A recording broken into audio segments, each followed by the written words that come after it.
peuvent utiliser le nom jusqu'en 2037. D'accord?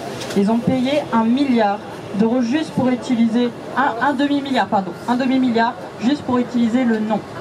Et d'ailleurs, ça marche bien. Par jour, on peut compter entre, allez, 2000, 3000, 4000 visiteurs pendant les hautes saisons. Donc on a beaucoup de gens qui viennent ici. Mais la plupart des gens ne viennent pas forcément pour voir les galeries. À l'intérieur, il y en a une vingtaine qui sont toutes rangées par ordre chronologique. Donc en tant que bonne parisienne, je n'ai jamais visité le musée du Louvre à Paris. Voilà, c'est honteux. Mais j'ai beaucoup de mes invités qui m'ont raconté à l'intérieur que ce n'était pas forcément rangé par ordre chronologique. Ici, c'est très fluide. Ce qui permet de continuer à faire venir du monde, c'est le fait d'avoir 4 à 5 expositions temporaires durant l'année. Donc il y a environ 2 mois, on a reçu pas mal de portraits du musée d'Orsay. On a eu une exposition temporaire sur les impressionnistes.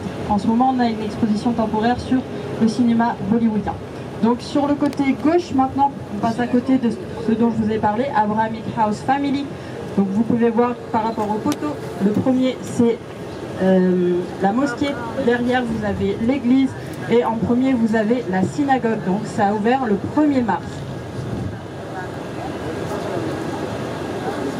Ensuite, sur le côté droit, vous avez le musée d'histoire naturelle et juste en face, vous avez ce qu'on appelle le Team Lab Suprema. Donc pour ceux qui étaient avec moi tout à l'heure, je l'ai cité, musée d'histoire naturelle, bon, ça s'explique dans le nom. Team Lab Suprema, c'est censé être un musée sur tout ce qui est curiosité et technologie du futur.